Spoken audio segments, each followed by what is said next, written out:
तो देखो ध्यान दो क्या हो रहा है, हमारा देखो ये क्वेश्चन था x टेंडिंग टू 1 और देखो ये पूरा fx था, fx है ना।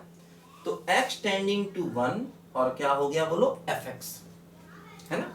इस पूरे को देखो हमने क्या मान रखा था, इस पूरे को देखो हम लोगों ने fx मान लिया था, ध्यान दो है ना। इस पूरे को देखो हम लोगों ने fx मान लिया था।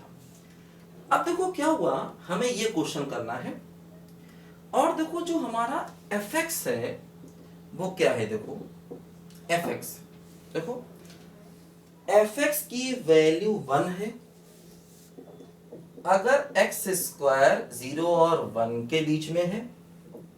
देखो fx की वैल्यू 0 है अगर x स्क्वायर 1 के बराबर है।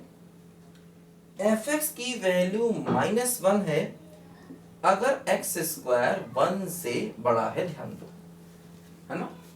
तो अब हमें ये क्वेश्चन करना है कि ये हमारा fx है और हमें fx की लिमिट x टेंडिंग टू 1 पर देखो निकालनी है, ध्यान दो। ठीक, अब हमारा ये क्वेश्चन बन गया।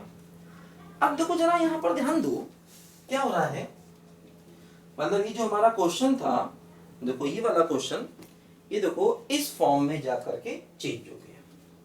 ठीक, देखो जैसे x स्क्वायर 1 के बराबर, इसका मतलब x की वैल्यू क्या हो गई बोलो, ±1 हो गई है ना। देखो जैसे x स्क्वायर 1 से बड़ा, इसका मतलब x स्क्वायर -1 1 से बड़ा, x -1 x +1 1 से बड़ा, वेविगर मेथड लगाओ तो x क्या आएगा बोलो, -1 से कम या x 1 से कम, ध्यान दो। अब देखो जैसे ये है x स्क्वायर बिटवीन 0 एंड 1, तो क्या हो रहा है, देखो x स्क्वायर 1 से, देखो x स्क्वायर ग्रेटर देन 0 तो होना ही होना है, x स्क्वायर लेस देन 1 को सॉल्व करें क्योंकि x स्क्वायर ग्रेटर देन 0 तो हमेशा ही होता है। तो x square -1 less than 0, x -1 x +1 less than 0, तो x क्या हुआ बोलो, -1 और 1 के बीच में। तो देखो यहां पर ध्यान दो, अब fx की वैल्यू देखो अलग अलग केस में अलग अलग आ रही है ना। देखो fx की वैल्यू अलग अलग केस में देखो अलग अलग, देखो क्या हो रहा है, ये fx की वैल्यू देखो क्या क्या हो गई, ये 1, देखो पहला वाला case. Actually x square greater than 0 तो होता ही होता है, हमेशा होता है, इसलिए उसे करने से कोई फायदा नहीं क्योंकि x स्क्वायर ऑलवेज पॉजिटिव है। तो हमने सिर्फ लेस देन 1 को किया। देखो इस वाले केस में आया x -1 से 1, x स्क्वायर बराबर 1 का मतलब ये हो गया x बराबर क्या बोलो, +-1, और -1 कब आ गया, देखो जब x -1 से कम है या x 1 से ज्यादा है। देखो ध्यान दो, अब देखो इस फंक्शन का अगर हम लोग एक रफ ग्राफ बनाएं, देखो क्या हो रहा है, x की वैल्यू 1 और x की वैल्यू देखो -1, ध्यान दो। देखो अगर x 1 है या -1 है तो देखो फंक्शन की वैल्यू, मतलब देखो y की वैल्यू 0 हो रही है, देखो ऐसे और ऐसे है ना।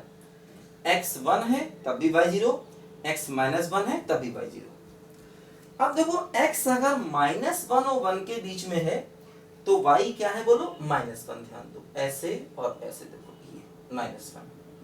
ठीक, x अगर -1 और 1 के बीच में है तो y की वैल्यू क्या है, -1। x अगर 1 से बड़ा है ना, सॉरी ये 1 है, ये 1 है ना, ये वाला केस देखो क्या है 1, तो उल्टा हो गया, -1 और 1 के बीच में देखो y की वैल्यू कितनी है, 1, देखो ये y की वैल्यू 1 हो गई, ध्यान दो।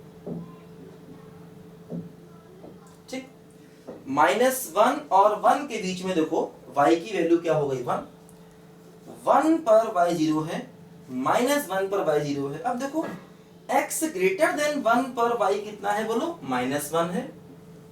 ठीक, और x लेस देन -1 पर भी y कितना है बोलो, -1 है, ध्यान दो।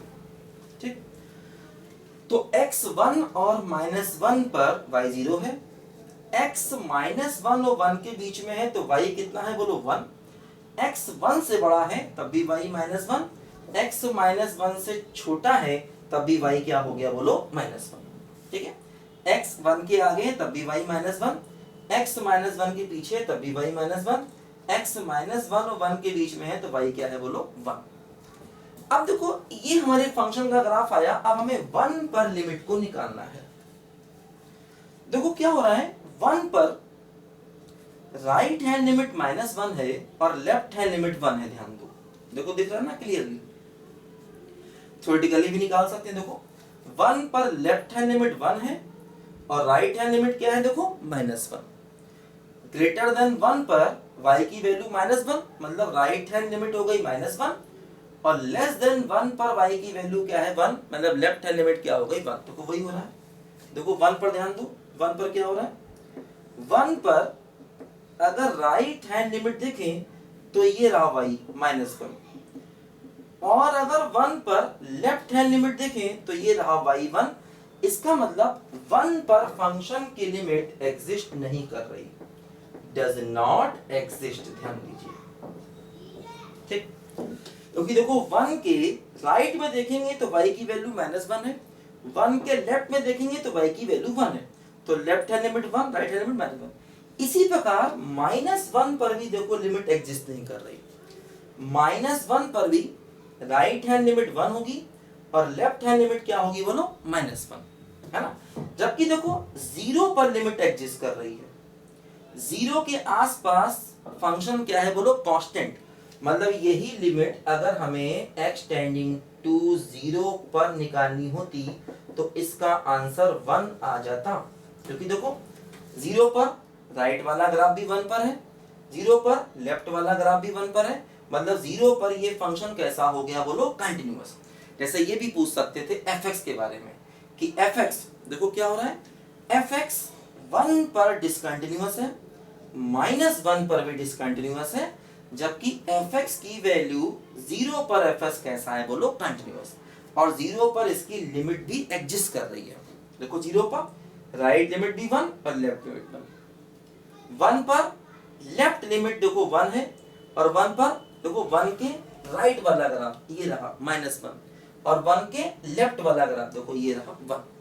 ठीक है, इसी प्रकार माइनस 1 पर भी लिमिट एग्जिस्ट नहीं करेगी। तो काफी अच्छा क्वेश्चन है। देखो ये ऐसे बहुत सारे क्वेश्चन और भी नए बनते हैं, करो सब बच्चे ध्यान से इसको।